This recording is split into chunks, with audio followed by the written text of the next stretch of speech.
Doctor, you've been inquiring into life for some time now, in a way that seems significantly different than the traditional philosophical or religious approaches in both the East and the West. How did you come to this inquiry, if not through a guru or a particular set of techniques, and what is the nature of this exploration?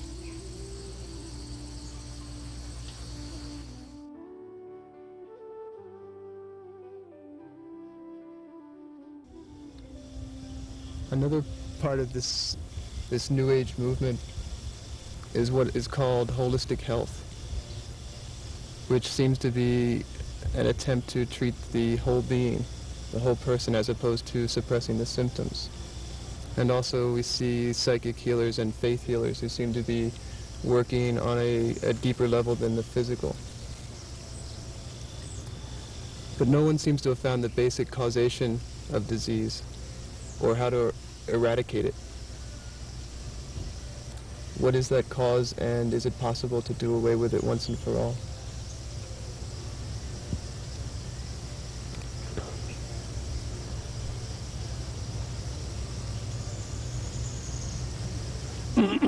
When you are talking of this holistic approach, I think this holistic approach is a derivative of this natural hygiene or naturopathy. The naturopathy does not separate disease from health. So it's a holistic concept that the cause and effect are one and the same. Disease is an expression of health, not divorced from it and separated from it. The modern medicine or the allopathic approach is the approach where you think disease is separate from health, and you cultivate one at the expense of another. You fight disease and build up health, and the struggle ensues and conflict ensues. So that's the dualistic approach. And the holistic approach, as I understand it, is to see disease as a manifestation of activity of the vital organism to throw out noxious influences. Then disease becomes a process of elimination of the poisonous substances, not something to be feared, not something to be fought against, but just to let the elimination take place and healing come about. No, but as far as I am concerned, I am not looking at disease from that standpoint anymore.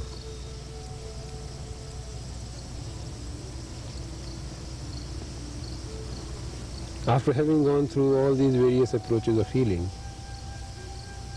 the allopathic approach, the homeopathic approach, naturopathic approach, psychic healing, mental healing, autosuggestion and all that, I am looking at disease from a different angle. To me, disease begins in the psyche. And a psyche which is in conflict cannot be free of disease. Psyche in which there is division cannot be free of disease. So the conflict in the psyche is the disease, whether it manifests only on the psychological level or it expresses on the physical level as well. So on the psychological level, conflict must end for health to be.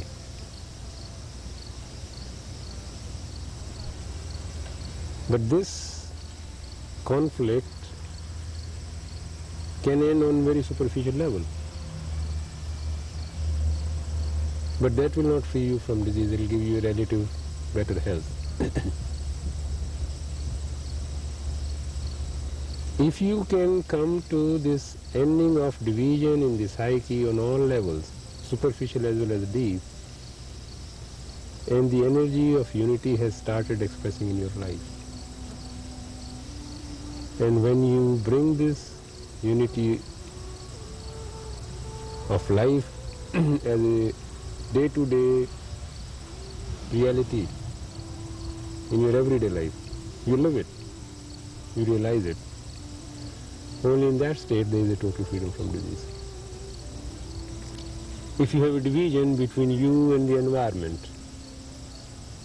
if you are different and the trees are different, the plants are different, then the pollen is going to affect you. Then you are subject to effect from the pollens. If the animals are outside you, there is a division between you and the animal.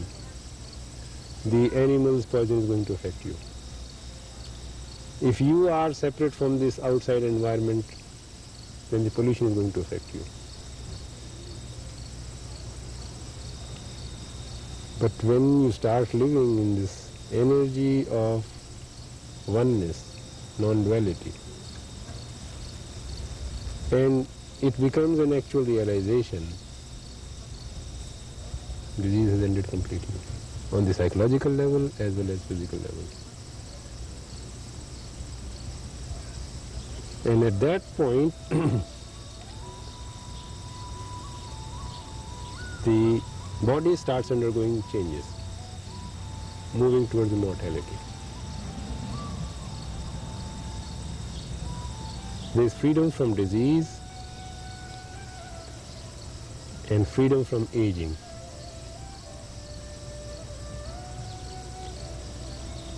And as far as I can see, perhaps aging is related to certain memories and death is also related to certain memories. The reality in which we are living is our own creation. I see that the reality which we live, we believe in infection, and infection is there, infection has an effect on us. By a certain transforming process in the mind, if I can block this memory of infection,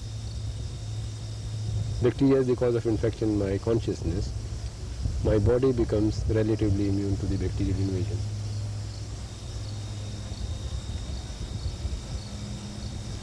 So,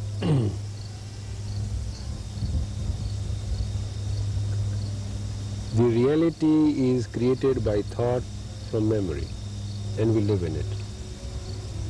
And even if we come to the silent mind, in that silent mind also we are subjected to these laws of nature. And laws of nature, there are different laws of nature on different levels of reality.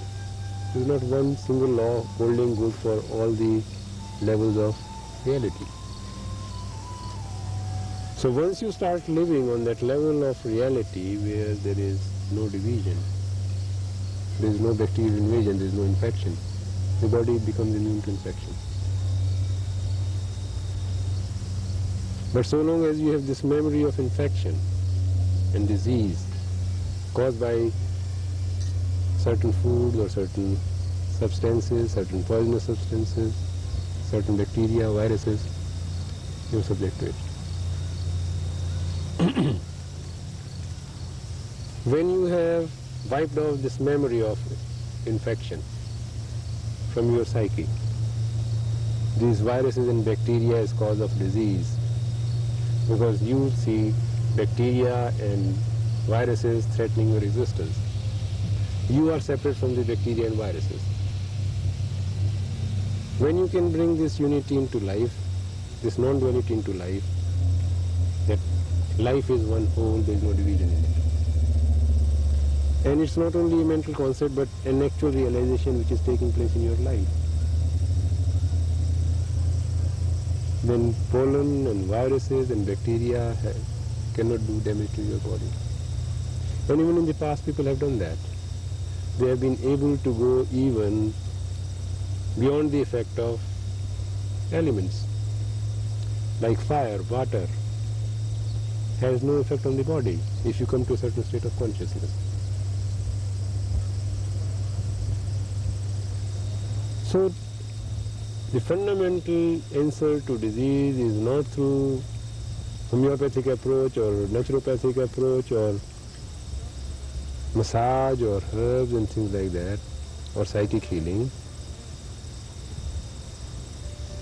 The fundamental question of disease is related to the total transformation of the psyche, of the human mind and human body. Only with that total transformation body and mind will be free of disease. So, when we were discussing this holistic approach to health, I mentioned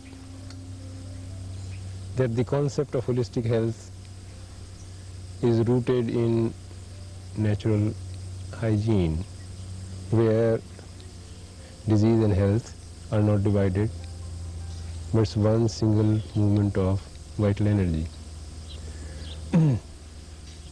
And disease being a symptom of elimination, whatever was not needed in the body, it was being thrown out. But if you look from the angle from which most people are looking now, perhaps I don't know whether people who are organizing these schools in this system, they are seeing it from that point. They are seeing it more from the viewpoint of the unity of mind and body. That the mind and body, they are not two separate things, it's one thing. Because I don't think they are talking much of disease and health being one and the same thing. That will have to go a little deeper to understand. Otherwise, you'll make compromises with disease process and you would say, look, health is nothing but a mixture of the two. So mixture of the two is not health. So when you are talking of this unity of body and mind, it's very important to understand what do we mean by that unity, and what is mind and what is body. Body we see, body is definable in time and space. You can see the body, feel the body, it's located in time and space. You can see the changes taking place in the body. But have you any idea about the mind? What the mind is, where your mind is? Can you feel and locate the mind? And if you cannot feel and locate the mind, then mind is going to be only a concept for you. Then you are dealing with the body through a concept. Do you see the difficulty? So, in order to bring this holistic approach completely within the ambit of your understanding, you will have to explore what mind is. So it's no longer a concept.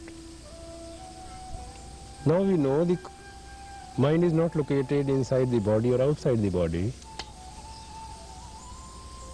It's a field of energy which is created by the movement of thought. When thought moves in its process of exclusion or identification, it creates the frontiers of the mind, the boundaries of the mind. This is mine, this is not mine. This is my country, this is not my country. This I like, this I don't like. So with these likes and dislikes, with identification and exclusion, I define the boundaries of my mind, and within that boundary I suffer or enjoy my life. There is pleasure and pain. So obviously, time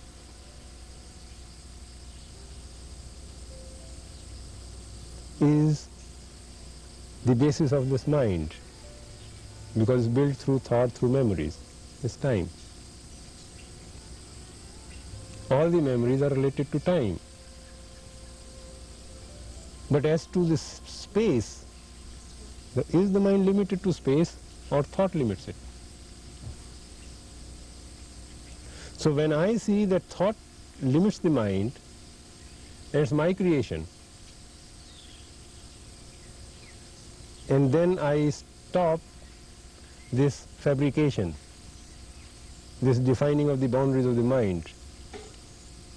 When thought comes to an end, mind is freed from the boundaries of space. It is spaceless. So when I see that my mind is spaceless, not limited to space, the eternity is the boundaries of my mind. The infinity is the boundary of my mind. When I am not involved in a process of identification or exclusion. in the process of likes and dislikes. So mind is completely free state, is totally free from space. It has transcended space. But it's now still defined by time, through memories.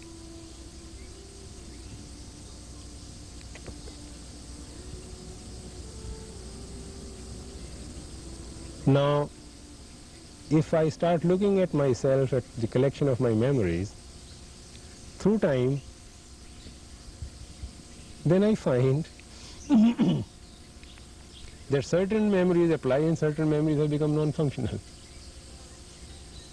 Certain memories are necessary for survival and functioning, individually and socially, and certain memories have become obsolete and meaningless, and they hinder the movement of my individuality, my body and my mind. So then begins a process of wiping out the memories which are non-functional. And here I must emphasize, this is not a question of thought or the me or the ego doing it. Here entirely a new element comes into operation, that's intelligence, which is not individual but is collective, is total, is not fragmented. So now intelligence takes over the function of wiping off those memories which are not functional, which are obsolete. Me, mine, my pleasures, my likes, my dislikes, memories of health, memories of disease, memories of pain, memories of cancer, fear of death, all these memories. So can the mind, memories of limitation, lack, now these memories have to be wiped off. And once these memories have been wiped off, you are free of time. The mind is free of time also. So mind has to go immediately. Through perception, immediately it has to go from the limits of space into spacelessness. Into eternity it has to make a jump straight away. This is timeless. But the working on the memories which are non-functional and wiping off of that record is a process which may take time. So this is the process in which the psyche gets involved once the space created by thought comes to an end. The limit created by thought comes to an end. So first stage I would call the stage of spiritual transformation. When thought stops making these boundaries, that's spiritual transformation which is timeless. And second stage of intelligence operating in the psyche, where these memories which are obsolete are wiped off, is a process in chronological time, not in psychological time. Psychological time is over.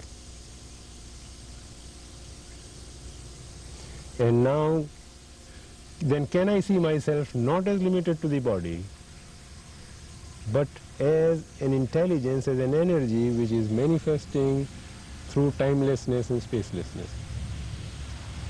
And can those perceptions, those understandings can be translated into the body? Then my body, my mind is free of psychological hurt, because there are no memories of hurt anymore. Mind doesn't store hurt. And when it doesn't store hurt, it does not perpetuate hurt. It does not store the memories of sickness, so it does not perpetuate sickness. Some sicknesses may come. For example, I may have a sore throat or a cold, but instead of lingering on for 3 days or 3 weeks, it may be over in 3 hours or 5 hours or 6 hours, or a day maximum. The cold running into 3 or 6 days may just come to an end in 3 hours, just a sneeze and it's finished. Just because this symptom may still come, because it has to reflect a certain sensitivity what is happening in the environment. So now a sneeze or a cough is no longer sickness to me, but is an instrument of sensitivity, of seeing, perceiving what is taking place in the environment, atmosphere, but it's no longer a disability. You understand?